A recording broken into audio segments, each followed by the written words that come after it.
हम इंसान आज कितने आधुनिक बन चुके हैं। हम धरती के बाहर जा सकते हैं, अंतरिक्ष में करोड़ों प्रकाश वर्ष दूर तक देख सकते हैं। हमारे पास विज्ञान है जो हमें हमारे प्रश्नों के उत्तर देता है। वैज्ञानिक डेटा के जरिए हमने हमारे अस्तित्व का भी काफी हद तक सही अनुमान लगाया है।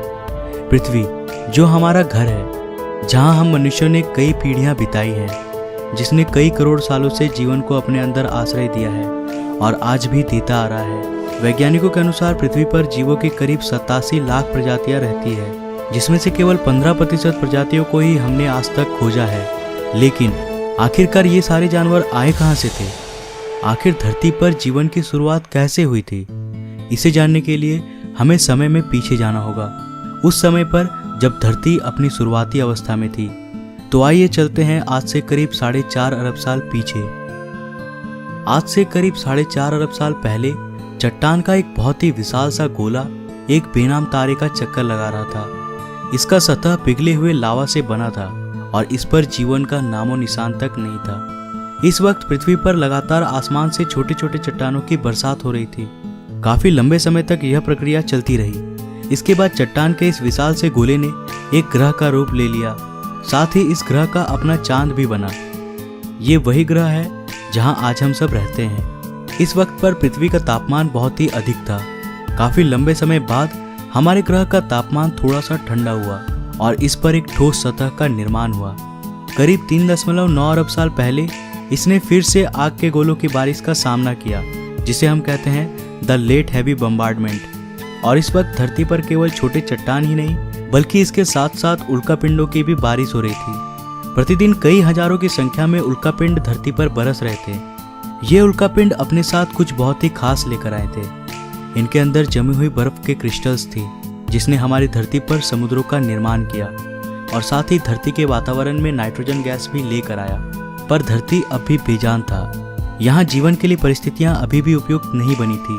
धरती का एटमॉस्फेयर अभी पूरी तरह से जहरीले गैसों से भरा हुआ था। यहाँ वायुमंडल में ऑक्सीजन था ही नहीं और धरती भी चारों तरफ से समुद्र से घिरा हुआ था। पर अब यहाँ परिस्थितियाँ बदलने वाली थी।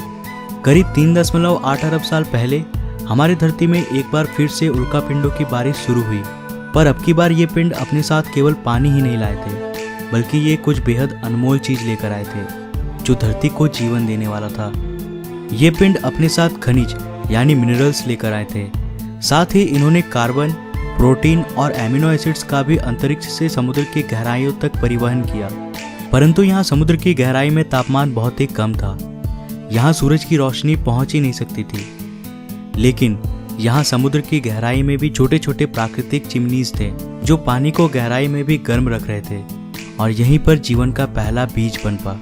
हम ये नहीं जानते हैं कि ऐसा कैसे हुआ था, लेकिन किसी प्रकार से यहीं पर उन सारे मिनरल्स और केमिकल्स ने आपस में अभिक्रिया करके जीवन का बीज बोया और यहाँ जन्म हुआ पहले एक कोशिकीय जीवों का। ये एक प्रकार के बैक्टीरिया थे। ये बैक्टीरिया समुद्र में बहुत ही तेजी से बढ़ने लगे। अब ये पानी पूरी तरह से इन सूक्ष्म एक कोशिकीय जीवों से भर गया था। कई करोड़ साल बाद, यानी आज से करीब 3.5 अरब साल पहले, समुद्र के अंदर इन बैक्टीरियाओं की संख्या इतनी बढ़ गई थी कि ये आपस में जुड़कर इस प्रकार के पत्थरों जैसी संरचनाओं में बदल गए थे, जिसे कहा जाता है स्ट्रोमेटालाइट्स। ये एक एक चट्टान अपने आप में बैक्टीरियाओं की एक पूरी बस्ती थी। ये बैक्टीरिया सूरज की रोशनी को भोजन में बदलते थे और इस प्रक्रिया को हम बेहतर रूप से जानते हैं प्रकाश संश्लेषण के नाम से। इसी प्रक्रिया में ये एक उत्पाद, एक बाय प्रोडक्ट को निकालते थे, एक गैस, ऑक्सीजन। इन सूक्ष्म जीवों ने धरती पर एक सबसे अनमोल चीज का निर्माण किया, जो धरती में जीवन को पनपने के लिए सबसे ज्यादा महत्वपूर्ण था। और वास्तव में इसके बिना धरती पर कोई जीव जीवित नहीं रह पाता। करीब 2 अरब सालों तक पृथ्वी के वायुमंडल में ऑक्सीजन की मात्रा लगातार बढ़ती रही। आज से करीब 1.5 अरब साल पहले धरती में अब भी किसी प्रकार का कॉम्प्लेक्स लाइफ विकसित नहीं हुआ था और ना ही धरती पर इतने बड़े बड़े महाद्वीप थे।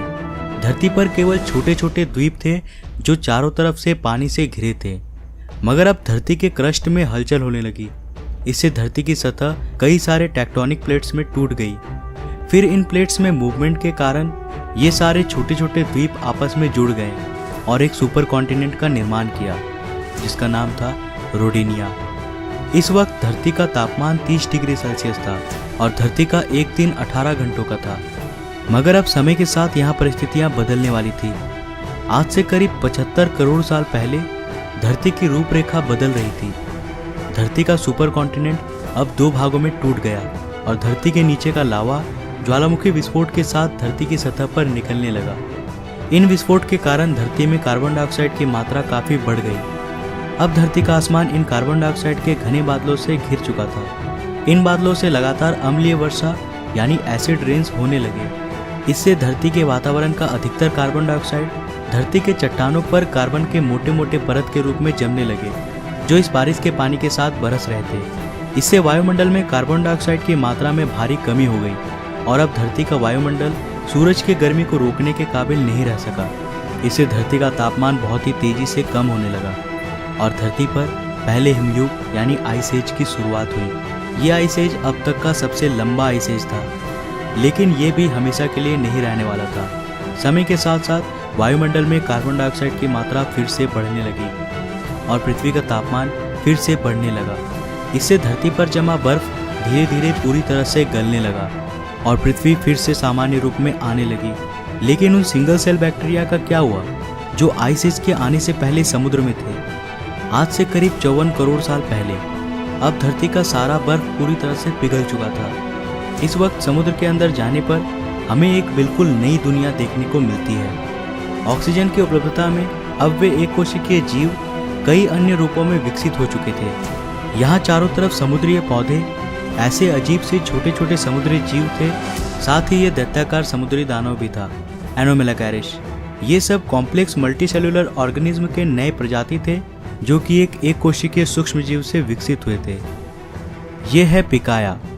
ये केवल 5 सेंटीमीटर लंबे थे, लेकिन इन्होंने अपने शरीर में कुछ बेहद ही खास विकसित कर लिया था, जो आगे चलकर हमारे शरीर का एक महत्वपूर्ण अंग बनने वाला था। ये पहले जीव थे जिनके पास रीढ़ की हड्डी थी और इन्हीं से विकसित होकर ये खासियत हमें भी मिलने वाली थी। आज से करीब 46 करोड़ साल पहले अब धरती कुछ हद तक जानी पहचानी हो गई थी। धरती का सुपर कॉन्टिनेंट अब और भी कई भागों में टूट गया था, परंतु अब भी यहाँ जमीन पर रहने वाले जीव नहीं आए थे और धरती के सतह पे पेड़ पौधे भी नहीं उगे थे। पर ऐसा क्यों था? दरअसल ऐसा सूरज से आने वाले हानिकारक अल्ट्रावायलेट किरणों की वजह से हो रहा था। पर अब धरती के वायुमंडल में एक नए परत का निर्माण हो रहा था, जिसे आज हम कहते हैं ओजोन लेयर। वायुमंडल के ऑक्सीजन सूरज की अल्ट्रावायलेट किरणों को सोखकर ओजोन गैस में बदलने लगे थे। इसने धरती के चारों ओर एक चादर का निर्माण किया, जो हमें सूरज की अल्ट्रावायलेट रेडिएशन से आज भी बचाता है। इसके कारण अब धरती की सतह पर नन्हे शैवाल फल फूल सके और ये ही धरती के पहले लैंड प्लांट्स बने। समुद्र में रहने वाली ये मछली टिकटैलिक, जिसने पहली बार समुद्र से बाहर आने का निर्णय लिया, इसने अपने फिन्स का इस्तेमाल पैरों के रूप में किया और समय के साथ ये जमीन पर ज़्यादा देर तक रहने लगा, जिससे इसके अंग काफ़ी विकसित हो गए। करीब 1.5 करोड़ साल के विकास क्रम के बाद ये जानवर अब पूरी तरह से जमीन में रहने लायक बन चुके थे और इन्हें कहा जाता था टेट्रापोड्स। आज से करीब 36 करोड़ साल पहले ये टेट्रापोड्स पूरी तरह से विकसित हो गए थे और अब ये पूरी तरह जमीन पर रहने वाले जीव बन गए। ये ही वो जीव थे जो आगे चलकर डायनासोर्स, बर्ड्स, मैमल्स और अंत में इंसानों में विकसित होने वाले थे। यहाँ से एक नए प्रजाति की शुरुआत हुई, लेकिन अब धरती का बुरा वक्त आने वाला था। समय के साथ जीवों की विकास प्रक्रिया जारी रही, लेकिन साथ ही धरती का वातावरण भी बहुत तेजी से बदल रहा था। एक बार फिर से ज्वालामुखी विस्फोट के कारण धरती का तापमान बहुत ही बढ़ गया। इससे धरती पर बहुत बड़ा अकाल पड़ गया। इस अकाल में लगभग सारे पेड़ सूख गए और धरती पर जीवों की कुल 95% आबादी साफ हो गई। इस अकाल में कुछ जीव ही जिंदा बच पाए, जिन्होंने जिंदा रहने के लिए कुछ भी खाना शुरू कर दिया और गर्मी से बचने के लिए जमीन के अंदर रहने लगे। पर समय के साथ साथ फिर से परिस्थितियों में सुधार आया। धरती का वातावरण फिर से सामान्य हो गया। आज से करीब 20 करोड़ साल पहले अब धरती की रूपरेखा काफी हद तक बदल गई थी।